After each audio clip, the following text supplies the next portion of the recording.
Okay, welcome to Left Out Loud. Today's episode is with Jackson Franklin. Jackson was running for Congress in Indiana's 5th district, and we taped this episode the day before the primary election. Obviously, there's post-production, takes a little while for this to get out.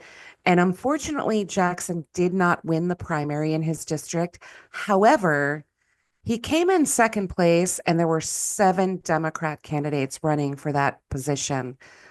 Jackson is so remarkable, um, really passionate, and he campaigned for a year and a half.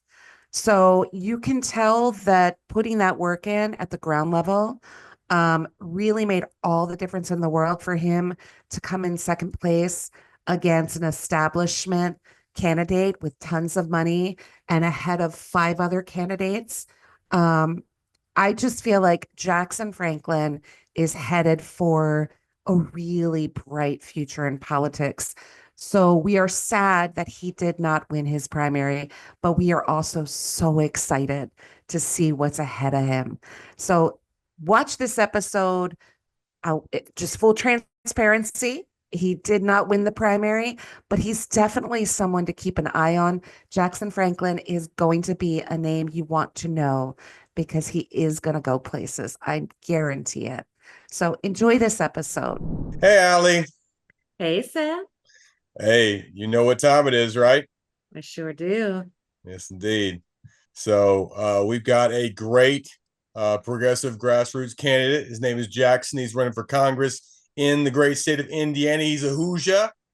And so we are very excited to bring him in on our progressive candidate podcast, our interview series. He's young, he's 26. I don't even know if that's a young millennial or an old Gen Z, but either way, Jackson, welcome to the show, man. Thank you guys so much for having me. It is Gen Z, and Maxwell Frost already took credit for being the first Gen Z in Congress, but Oh, I'm hoping to tie second this coming midterm election.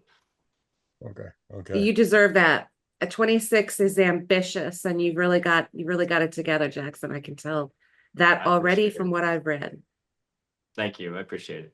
Yeah, man, we're excited to have you on here. So, right off the top, we got to handle, one of the biggest issues of the day, which has been the crazy redistricting battle that is all across the United States, right? I mean, the South is taking that Supreme Court ruling and they're just running with it. Here in Alabama, we were like, we're not going to do it. Oh, wait, no, we definitely are going to do it. And we've had a redistricting map for weeks now. And it totally just made it up.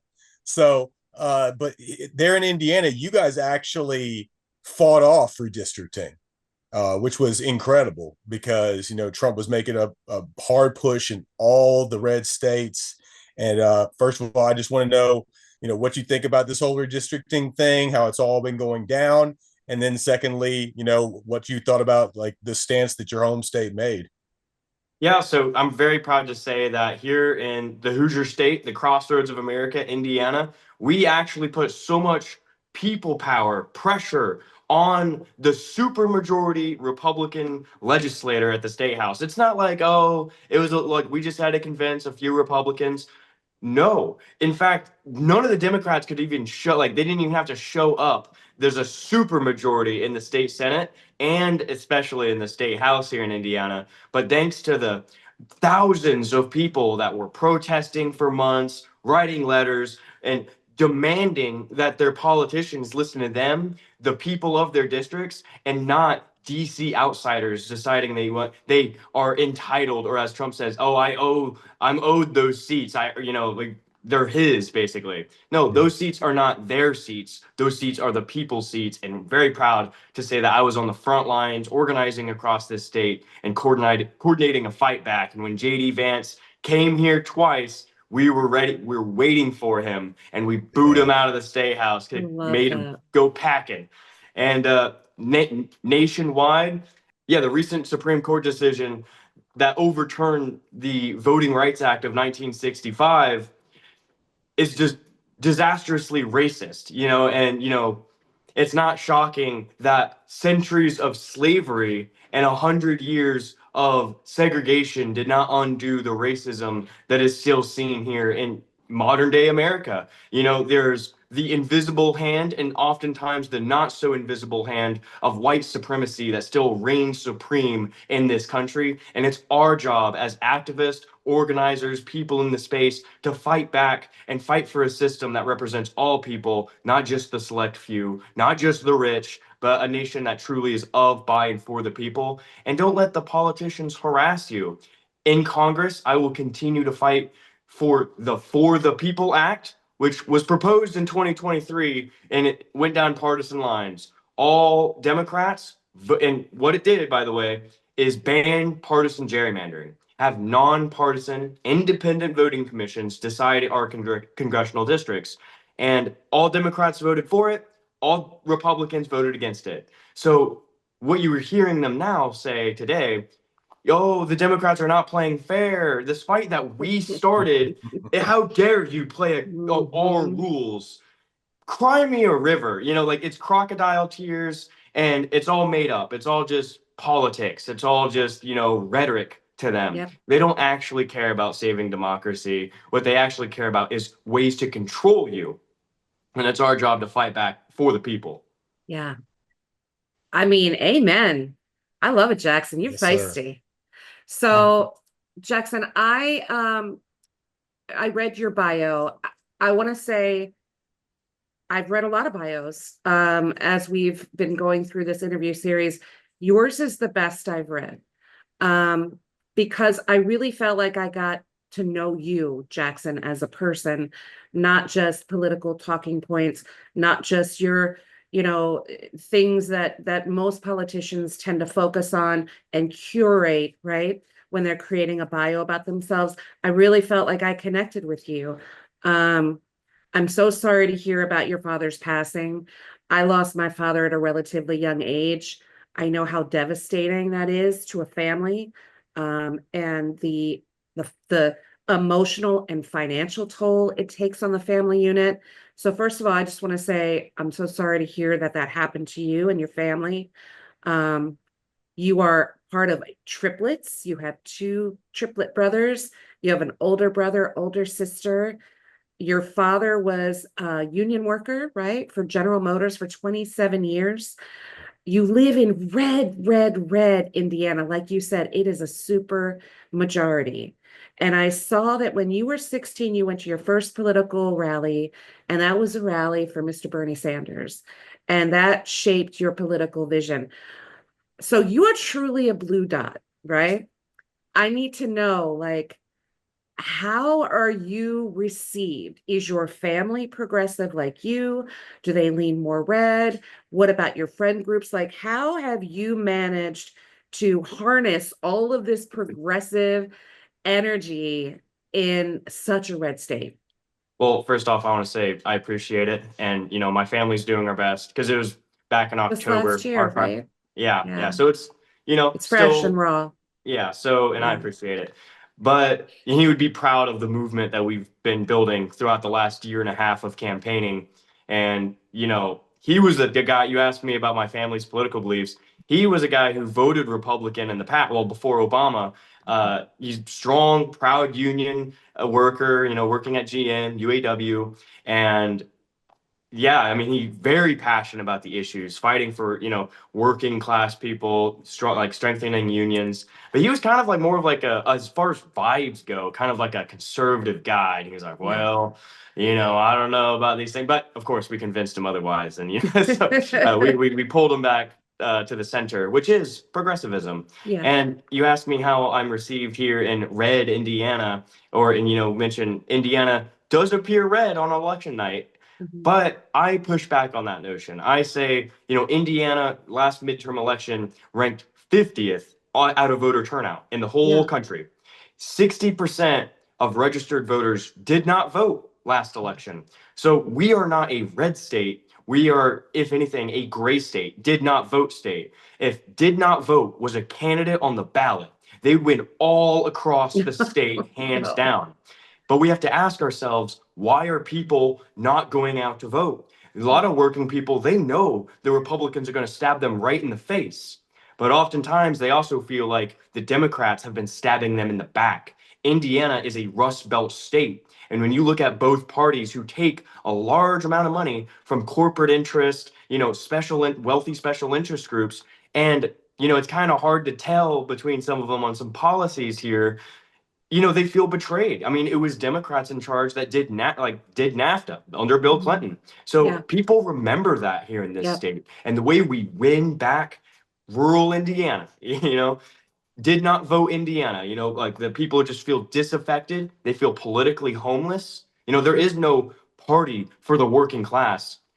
You give a home to the politically homeless. You run on a populist message that rallies working class people. Most of our issues, of course, are not left versus right. It's top versus down. It's the working class people standing shoulder to shoulder next to you versus the billionaire oligarchs that have their boot on our neck, that are breaking down our unions, that are sending our jobs overseas and bribing our politicians on both parties to rig a political system that to work for them while working families are struggling to get by and in fact dying. So the way we win here in Indiana is by doing what our campaign has been doing for the last year and a half. Run on popular messaging. Get this, and democracy, you should be popular to win in a vote, right? It Yeah. seems kind of simple to me. If and things such as like legalizing cannabis.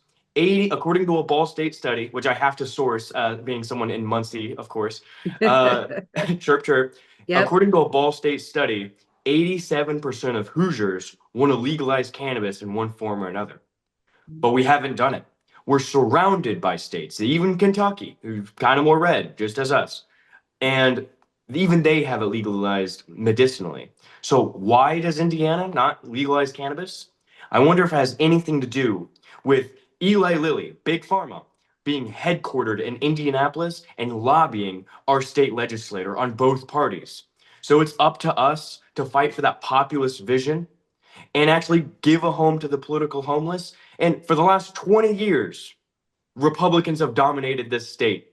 Obama won in 2008 here in Crazy, Indiana. right? Like, Yeah. so Indiana went blue once since 1968, I believe, in a presidential election, and it was for Barack Obama in 2008, his first term, which is a phenomenon that happened all over the country. It still boggles my mind, but it's like the one and only time Indiana went blue, and that one term only. And Bernie Sanders, he won in the last real presidential primary that this state has had was 10 years ago. We didn't have one. It was over by 2020. We didn't have one in 2020, no primary in 2024. So 2016, Crazy. Bernie Sanders won this state of Indiana. Yeah. And not only he won the state, he won all 6 counties of the 5th district in which I'm running for Congress for. And 10 years after his victory, a grassroots progressive will win it again on working class issues. Man, You got me fired up. You got me fired up, Jackson. Yeah. Love this man, energy. I love to hear that because it really is that message of hope that Barack Obama was putting out there that was received so well. And I think your generation and millennials are primed to really carry that message forward with that Bernie Sanders gusto, right? Because that's just our guy, and he inspired me as well on my political journey. So, but we mentioned your triplets. You guys all decided to join the armed forces, and so you have a unique perspective from that part, along with gun rights and Second Amendment, things of that nature. And both of those things are things that people in Indiana, people in red states, Rust Belt states, as well as here in the South where I'm at, people really care about the veterans. People really care about Second Amendment rights. Talk about those parts of your campaign that you want to really get out there to the masses, to the people of Indiana, to say that, look, you don't have to be hard right Republican NRA to care about, common sense gun rights and to care about our veterans. 100%. So yes, I'm a triplet. All 3 of us are in the Indiana Army National Guard. My brother Julian and I, who looks exactly like me, basically, we actually deployed overseas together, in a for the genocide that was ongoing in Kosovo, we were on a NATO peacekeeping mission. And of course, I'm a military guy. And I like shooting guns. Guns are fun. But it also goes hand in hand. I'm a firearm. Like I have rifles. I have, a lot of different firearms in my, possession, right? But I'm a responsible gun owner. And I can see that America has the highest amount of guns anywhere in the world. And it's not a coincidence that the highest, we also have the highest fatalities by gun deaths. And as someone who's in the Gen Z, my entire public education experience was that of school shooter drills. I was in high school, I was in 8th grade actually during the Parkland shooting down in Florida. And seeing that, growing up, thinking like, oh, do our politicians not care about us? What's wrong with the system? The NRA lobbying our politicians, but at the federal and state level, not caring about us. So these are some of the things that have always been on my mind. And as far as like policies I'm advocating for and what I will fight for still once in Congress, it's what most of the nation already wants. If you look at the polling data, I believe from Gallup, please fact check me, 97% of Americans want universal basic background checks. That's just a basic thing. Like, hey, do you beat your wife? Right. Like we're not taking away anyone's guns unless you're calling to do direct harm to people, or if you have like red flag laws. Like if you say you are going to hypothetically shoot up a school or wherever, maybe that person shouldn't go and buy a gun the very next day. You should be like, hey, pause. Let's get you the mental health that you deserve.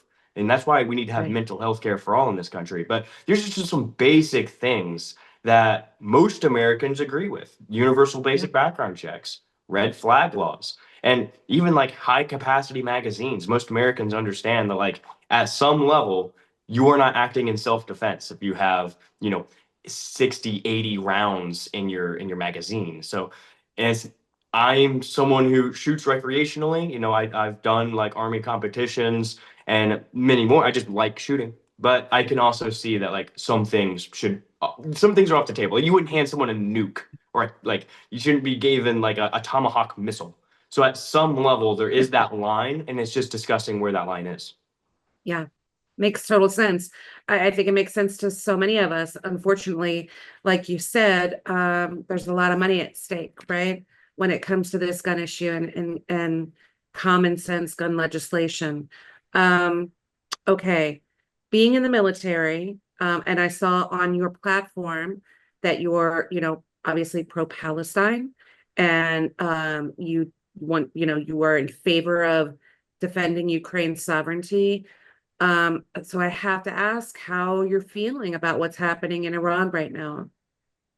I'm very nervous and very scared about what's going on in Iran right now. I have friends over there. My brother-in-law is one of the 2,500 Marines in the Persian Gulf for the Strait of Hormuz. And during the times right now where Iran is threatening to, the only place that American sailors and, boats belong in the Persian Gulf is at the bottom of the ocean. That's the language they're saying.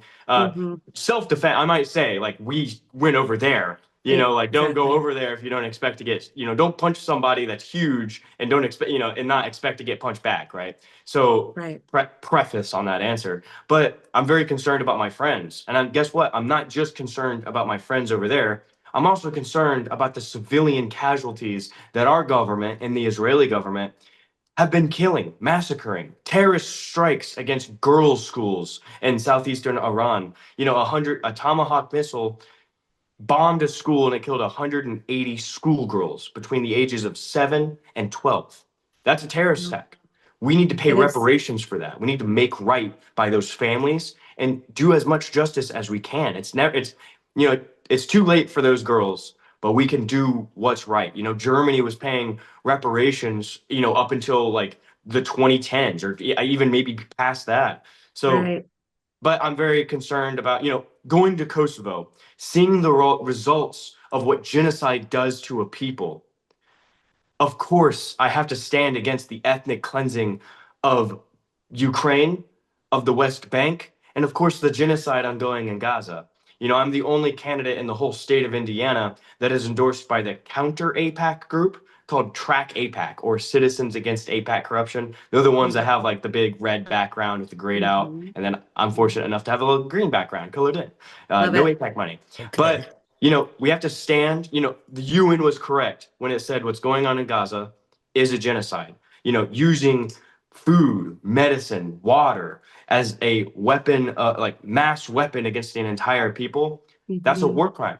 And we have to send Benjamin Netanyahu, and all the top military leaders, even our own leaders, Donald Trump, Pete Hegseth, we have to send them to The Hague for the war crimes they have committed. So, of course, in my experience, and not to conflate, like, the military, the DOW does not endorse this message. They, Right. Of I have to course. say that probably, but Of as someone course. who's seen it firsthand, I was in Kosovo for a total of 9 months, a full deployment.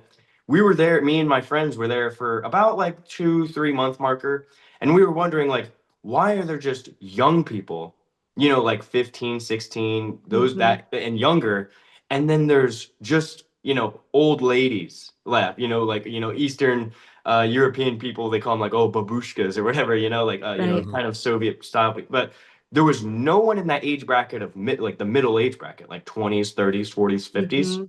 And it took us a while to realize that's because they were all dead. Because all military age fighting people were all massacred, mass executions. They died in conflict. And that's what's at stake right here in the Middle East. And we have to fight back against that to make sure that Yeah. people live long, happy lives. Quick follow-up to that. How do you reconcile? Because I think this is important to talk about. People feel like if you are pro-military, you cannot speak out against our overarching military, right? You can't talk badly about the Pentagon or military strategy and decisions and everything that we do governmentally from a military perspective. So how do you reconcile, right? You're pro-military, you're in the military. Your triplet brothers are in the military with, feeling empowered to speak out against some of the things that our military historically has done and unfortunately is continuing to do. So, pro-military is a term, to say the least, and it's more so just a tool. Like I joined the National Guard. Now we do fight in conflicts a lot, but a lot of people, I mean, young people, there's a high school to prison pipeline. Like people don't have, college benefits. They don't have like any like, reasonable job offers, being in, some communities. So people are just joining to get out of poverty. They want to Yeah. go to college. I mean, as much as I did, partially why I joined was to go to college and not Yeah. worry about tuitional debt. But you watch the National Guard ads on TV and you see like, oh, a hurricane hit, tornado. You want to be that soldier that rappels down from a helicopter and gives a kid a warm blanket and some water and food, right?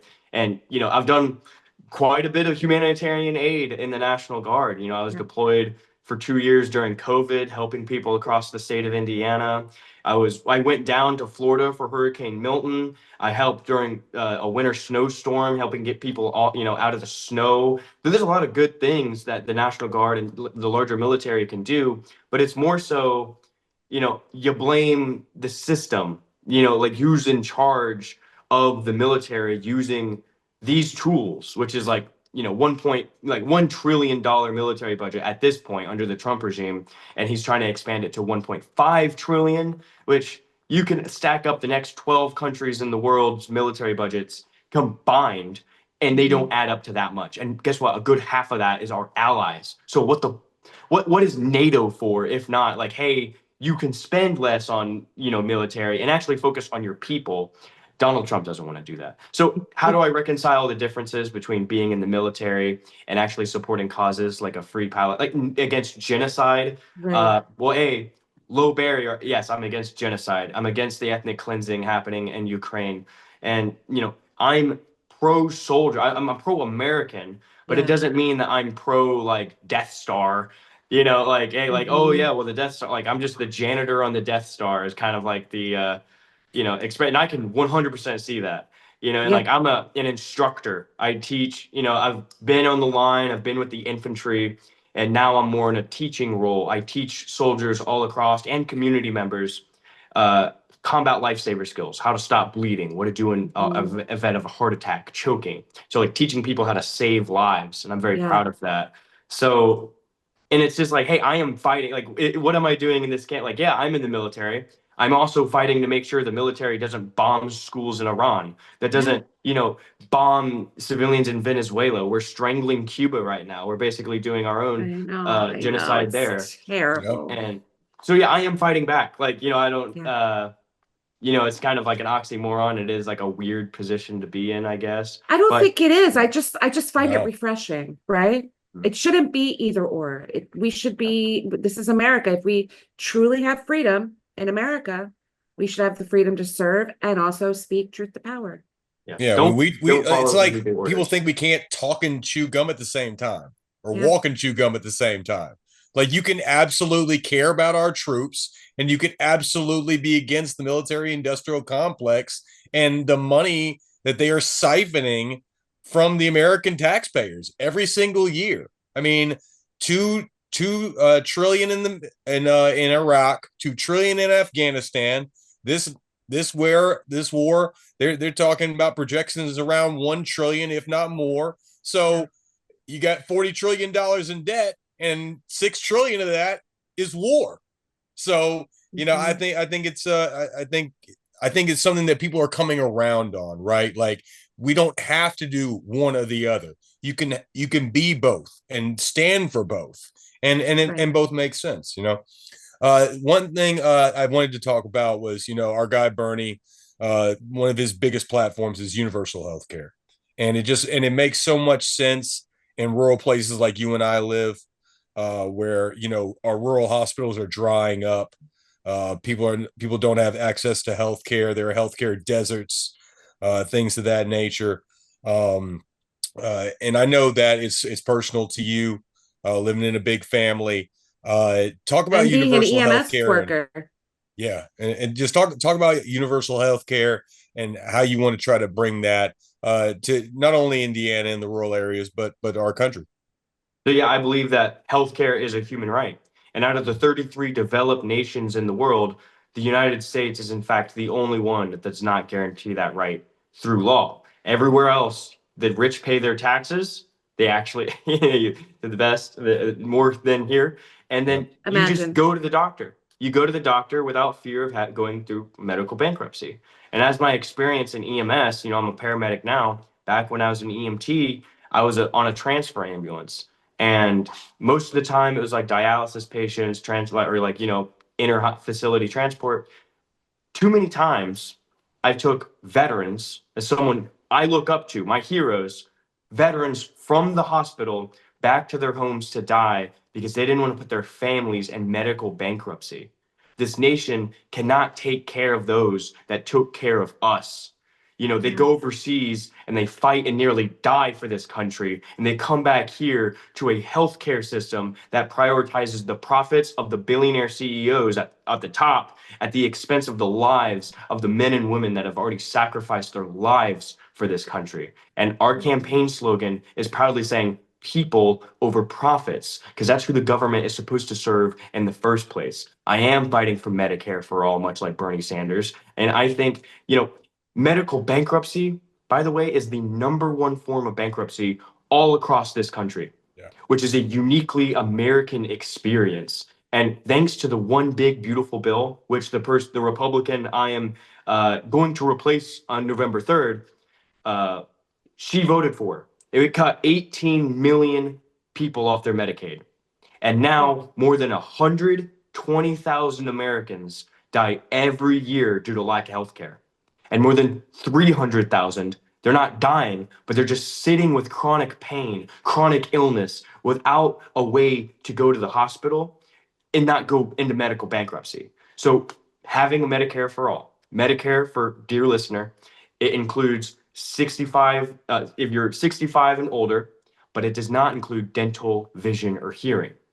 Me and many others across the nation are calling to expand that gap, that age, to all. It's a 4 or 5 year transitionary period where you just lower that age. 65, all right, this year it's 55. And all 18 and under are covered. And then you'll lower it 10 years until everyone's covered, as well as including dental, vision, and hearing, because you shouldn't have a shiver down your back because you get a little bit of tooth pain. And that's going on all across this nation. Yep, absolutely.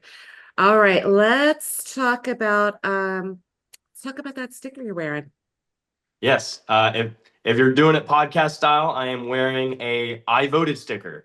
Early voting, it started in Indiana about a month ago, and tomorrow is the big election day, May 5th. It's the primary. We've been running this campaign for a year and a half, and I can finally say, May 5th just seemed like such an abstract date to me. But Right. now I'm like, Tuesday. It's tomorrow now. Yeah. So I'm very happy and proud, that I was able to vote for a cause I believed in, and my name was on the ballot. So Incredible. yeah, and thank you so much to all the staff and supporters that have helped us along this way. But if you're in Indiana and you're reading this on election day, happenly, get out and vote. Tomorrow's it, right? Yeah. That's it. That's the deadline. What who are you running against on the Democrat side? There are 7 candidates, including Okay. myself. Okay. And anyone who is, being realistic in the election is really our grassroots progressive campaign as one of the front runners, and then the more Fantastic. establishment campaign as the other front runner. So it's really, Sure. We should have ranked choice voting, so we don't have to worry Yeah. about this, but it really flocks between, what side you have, and, those two go up, and then everyone else, good, well-meaning people Right. that should have their voices taken, be heard. But Yeah. that's kind of how it is. So it's me and against JD Ford, Okay. state senator, and there's a bunch of other people, Steve Avitt, Bill Okay. Goss, Tara But Nelson. you've been doing this for a year and a half. What about your opponents? Have they been in the race as long as you? No one has even held a candle for how much we've been fighting, how hard our ground game has been, our message. I'm very proud to say that I've actually got them to be more progressive, all of them. Yeah. Except for maybe one, except for the establishment campaign. But everyone is like, oh yeah, Jackson maybe has a point on this abolish ICE thing. Jackson maybe has a point about not taking corporate PAC money. Jackson probably he has a good point about calling what's going on in Gaza genocide. So we're dragged Medicare for all these things. They're like, okay, I like what that guy's saying, and I'm like, then just support me. Yeah. So drop out, vote for me. Yeah, I'm glad we agree. Can we? Yeah. So before I'm going to give Seth the final word, but before we do that, I just want you to know it's been an absolute pleasure talking to you, Jackson. I'm really pulling for you. I hope that you win this primary. I hope your name is the name on the Democratic ballot going into the November midterms. If so, please come back, because we want to push as much support your way as humanly possible. But I just want to say that, I really appreciate you as a Gen Z, as a 26-year-old, putting yourself out there, working so hard. You have a job. You're in EMS, you're in the National Guard, you're a trained combat medic, and you've spent a year and a half building this momentum around progressive politics. And I'm in awe of you, really. You're a fantastic person. Thank you so much, Allie. It means a lot. Thank you. I really appreciate it. Yeah, man, it's commendable, to have your priorities in line that early in life. That's really going to serve you. And we can just both tell that you got a great career ahead of you. But we want everybody to come out in the 5th District of Indiana to come out and vote for you, Jackson. And I mean, all the luck in the world. But we have this thing on our show. We have a little scale. We have a little scale on the right side of the scale is Chuck Schumer. On the left side of the scale is our guy, Bernie Sanders. And so we asked every single one of our candidates to come up on here. Jackson, just want to confirm you're a progressive candidate. You're not taking corporate PAC money. You're not taking money from AIPAC. And you are committed to staying grassroots and really running for the people of this country. Yeah, forever and always, 100% committed to the cause, and the cause is larger than any of us. It's going to take people. It's going to take your help, dear listener or reader, however you're viewing this. we need your help. You know, it's as John Lewis once said, the power of the people is greater than the people in power. It's up to us to organize that power and fight for a future that we all believe in. Hell yeah. Wonderful. Power to all the people. Power to the man. people and power to you, Jackson. Wishing you all the luck. I'm going to keep my eye on the Indiana primary tomorrow. Keep my eye on that race. I'm gonna be on there watching. We're rooting for you. 100%. So everybody, buddy. his name is Jackson Franklin. Yes. He's running in the 5th district of the great state of Indiana, the Hoosier State. And Jackson, just let everybody know where they can get in touch with you. What are your social? What's your social handle, media, your website, and all that, or your campaign website? Yeah. Please go to jacksonfranklinforcongress.com, where you can find all of our social media. We're on everything. Or if whatever your preferred app is, just type in Jackson Franklin for Congress. A lot of letters, I know. And please give us a follow, you know, especially, you know, and if you live in the 5th district, you know, spread the word. If you live in Indiana, spread the word. Wherever you live, spread the word about this grassroots campaign. We can't do it without you guys. We need the people to get involved. You know, all it takes for evil to prevail is for good people to do nothing. So please get involved, you know, and we can create all the policies that we talked about. These are possible. They're not just some like, you know, pie in the sky ideas. It takes real work and real, you know, sweat, blood, and tears to get this done. And, you know, together we will create a system that truly places people over profits, but we need your help. You know, just when I think I can't like him more, Allie, he busts out one of my favorite quotes. Yeah, all that it takes is for good men to do nothing. Yep. You know, I mean, that's really what it's about. It's about us getting out there and doing something. Just do something, and vote is the very least that we can do. So, man, Jackson, once again, thank you so much for the time. You got a bright future, but I think the future is now. I think Indiana is going to vote for you, brother. I really hope so. You're exceptional, Jackson, and it was a real treat to have you here. Thank you. Here on the eve of the final election date for the primary, you made time for us, and we really appreciate that. It was an honor having you. Thank you guys so much, and keep up the great work. Keep fighting the good fight. You know, the struggle continues, and the movement does not stop on election day, no matter what happens. Right. So, you know, thank you guys for all the work that you've been doing and getting the word out there. I really appreciate it. All right. And instead of our usual outro this week, I want to play the podcast out with Jackson's, I guess, concession speech, where he talked to all of his volunteers and supporters. It's so inspiring, and I feel like I can't possibly do it justice. So instead of doing our typical outro, where we talk about the candidate and everything that we learned, I just want you to hear from Jackson. All right, everyone. Firstly, most importantly, I want to say thank you all for supporting this grassroots, people-powered campaign. None of this would have been possible without all of you guys. So I just want to say thank you for participating in democracy and fighting for the future that we all believe in, and deep down, we all know we deserve. All right? There is more reasons to be proud of the work that we have done here than anything to be ashamed of. We built a real people-powered movement in this district. We fought tooth and nail, blood, sweat, and tears for the last year and a half, fighting for working-class people, and I am damn proud of all the work that we have done. So give yourselves a round of applause.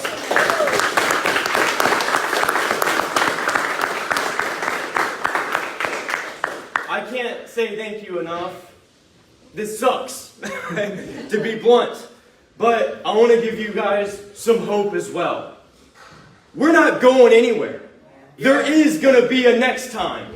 We are learning the lessons for this election, and we are carrying that forward. Because guess what? The struggle continues. There is another fight to be had tomorrow. There are more people to help, more people's voices to raise up in this system that prioritizes the profits of billionaires over the lives of us working class people. And that's why this campaign slogan is proudly saying, people over profits.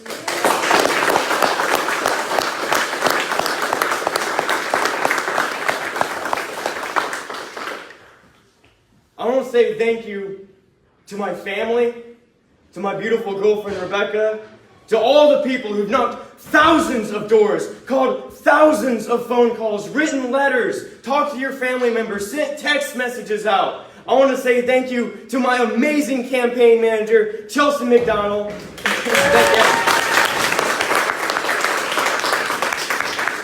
We have all sacrificed so much for this cause. And I know that one day we will be victorious. We will rise up on top because it's as civil rights leader John Lewis once said, the power of the people is greater than the people in power. It's up to us to organize that power going into 2028, but not just then. The time is now. The time is now to effect real change in our legislating bodies, both in Congress, the state Senate, the House districts, here in Muncie, and local races across the state.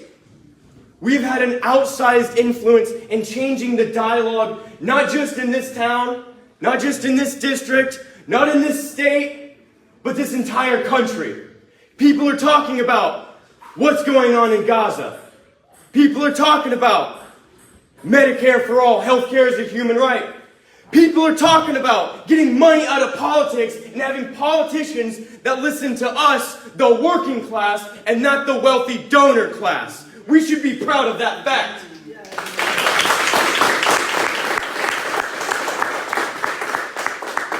And I'm going to preface this next comment by saying, I will crawl over broken glass to vote against Victoria Sparks, right? But that doesn't mean that you earned my vote. You don't own our vote. You have to earn our vote. And it should not be like pulling teeth to ask our Democratic politicians to acknowledge the genocide ongoing in Gaza. We need to stand up. We need to stand in solidarity with the oppressed people across the world. And when you can look on your phones and on your TVs and see Holocaust happening, silence is violence. And when you look at these poll numbers, out of the 7 candidates, 6 out of 7 candidates acknowledge the genocide ongoing in Gaza. 6 out of the 7 candidates fought for Medicare for all. 6 out of the 7 candidates raised their hands saying that they would not take corporate PAC money. So it's not on us to give you blind trust going into this fall. Come to where the people are, and then that's the only way we're going to replace Victoria Sparks this November 3rd. And trust me, I want to replace Victoria Sparks. I've been campaigning, we've all been campaigning so long to get that fascist out of office. Yeah, but we have to learn the lessons of 2024. 37%, according to the DNC's own autopsy of registered voters, they said they did not want to vote for Kamala Harris because she did not agree with the people on Gaza. So I'm asking the victorious campaign of this election cycle to stand with us, the working class people you are trying to represent. And I will be happy to support you. Right now, I'm going against Victoria Sparks. Earn our vote, earn our trust, and I will be in your corner. I'll fight every single day to make sure you get across that finish line. But the ball is in your court. We are calling for justice, and we know oppression anywhere is a threat to liberty and justice everywhere.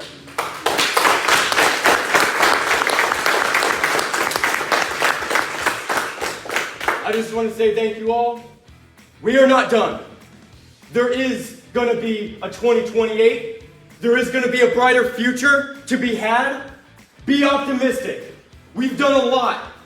With the little amount of money that we raised, we did a huge influence on what the dialogue is in this country. So be proud. I want to say thank you all very much for being here, for all voting, participating in our democracy. And just know that one day we will create the future, a system that is of, by, and for the people, and a government that does truly place people over profits. Thank you.